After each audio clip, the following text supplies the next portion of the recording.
But when the first pangs of his disappointment had passed, Cosmo began to comfort himself with the hope that she might return, perhaps the next evening at the same hour.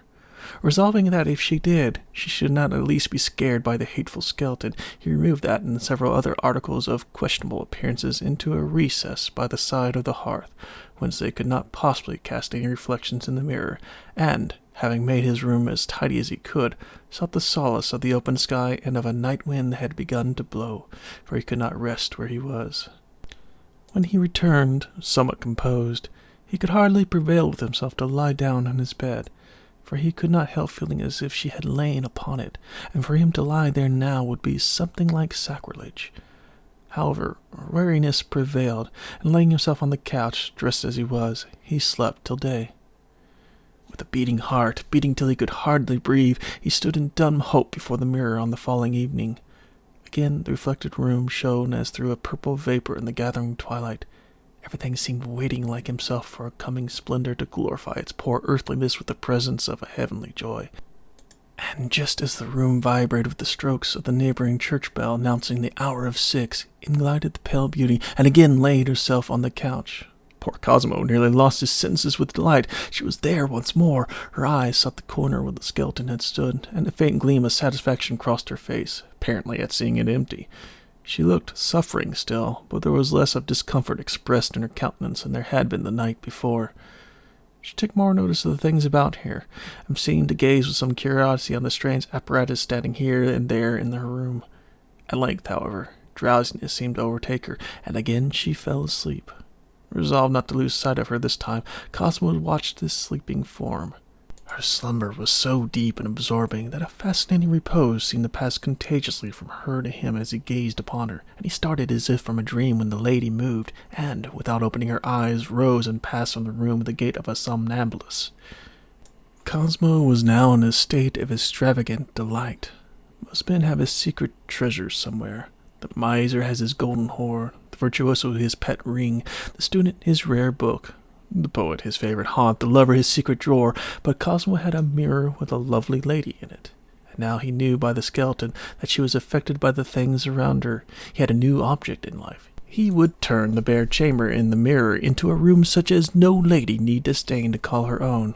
This he could effect only by furnishing and adorning his. And Cosmo was poor, yet he possessed accomplishments that could be turned to account, although hitherto he had preferred living on his slender allowance to increasing his means by what his pride considered unworthy of his rank. He was the best swordsman in the university, and now he offered to give lessons in fencing and similar exercises to such as chose to pay him well for the trouble. His proposal was heard with surprise by the students, but it was eagerly accepted by many, and soon his instructions were not confined to the richer students, but were anxiously sought by many of the young nobility of Prague and its neighborhood, so that very soon he had a good deal of money at his command. The first thing he did was to remove his apparatus and oddities into a closet in the room. Then he placed his bed and a few other necessaries on each side of the hearth, and parted them from the rest of the room by 2 screens of Indian fabric. Then he put an elegant couch for the lady to lie upon in the corner where his bed had formerly stood, and, by degrees, every day adding some article of luxury, converted it at length into a rich boudoir. Every night, at about the same time, the lady entered. The first time she saw the new couch, she seemed started with a half-smile. Her face grew very sad. Tears came to her eyes, and she laid herself upon the couch and pressed her face into the silken cushions, as if to hide from everything. She took notice of each addition and each change as the work proceeded, and a look of acknowledgment as she knew that someone was ministering to her, and was grateful for it, mingled with the constant look of suffering. At length, after she had laid down as usual one evening, her eyes fell upon some paintings with which Cosmo had just finished adorning the walls. She rose, and to his great delight walked across the room and proceeded to examine them carefully, testifying much pleasure in the looks as she did so. But again the sorrowful, tearful expressions returned. Again she buried her face in the pillows of her couch. Gradually, however, her countenance had grown more composed. Much of the suffering manifest on her first appearance had vanished, and a kind of quiet, hopeful expression had taken its place, which, however, frequently gave way to an anxious, troubled look mingled with something of a sympathetic pity. Meantime, how fared Cosmo? As might be expected in one of his temperament, his interest has blossomed into love, and his love, shall I call it ripened or withered into passion. But alas, he loved a shadow. He could not come near her, could not speak to her, could not hear a sound from those sweet lips, to which his longing eyes would cling like bees to their honey founts. Ever and anon he sang to himself, "I shall die for love of the maiden." And ever he looked again, and died not, though his heart seemed ready to break with intensity of life and longing. The more he did for her, the more he loved her, and he hoped that, although she never appeared to see him, that she was pleased to think that one unknown would give his life to her. He tried to comfort himself over his separation from her by thinking that perhaps some day she could see him and make signs to him, and that would satisfy him. For, thought he, is not this all that a loving soul can do to enter into communion with another? Nay, how many who love never come near, and then to behold each other as in a mirror, seem to know, and yet never know the inward life, never enter the other soul, and part at last, with but the vaguest notion of the universe on the borders of which they have been hovering for years? If I could but speak to her, and knew that she heard me, I should be satisfied. Once he contemplated painting a picture on the wall, which should, of necessity, convey to the lady a thought of himself. But though he had some skill with the pencil, he found his hand tremble so much when he began the attempt that he was forced to give it up. Who lives, he dies. Who dies, he is alive. One evening, as he stood gazing on his treasure, he thought he saw a faint expression of self-consciousness on her countenance, as if she surmised that passionate eyes were fixed upon her.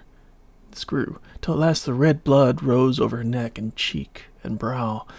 Cosmo's longing to approach her became almost delirious.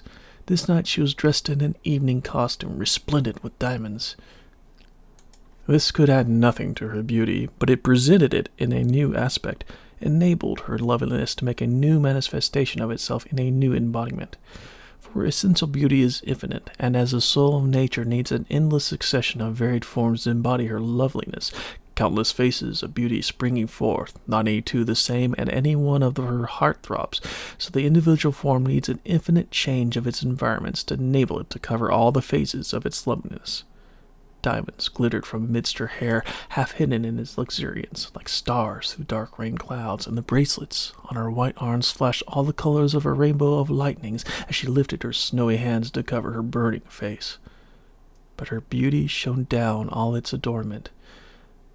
If I might have but one of her feet to kiss, thought Cosmo, I should be content. Alas, he deceived himself. Her passion is never content. Nor did he know that there are two ways out of her enchanted house.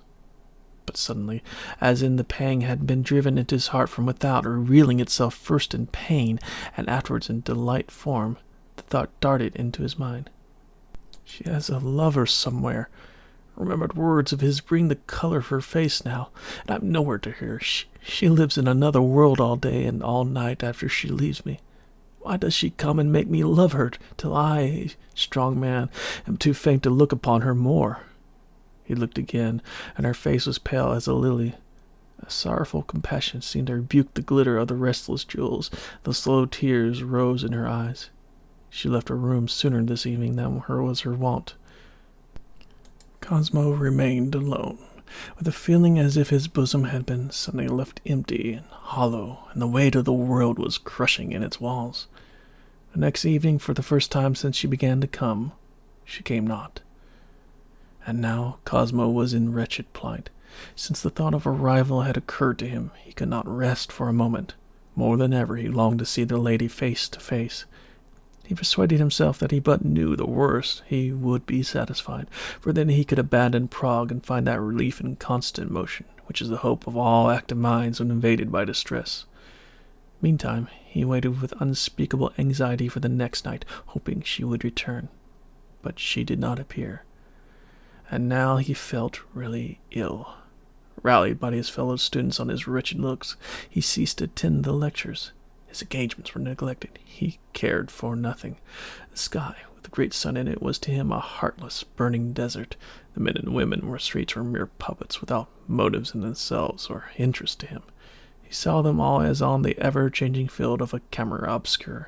She alone and altogether was his universe, his well of life, his incarnate good. For 6 evenings she came not. Let his absorbing passion and the slow fever that was consuming his brain be his excuse for the resolution which he had taken and begun to execute, for that time had expired.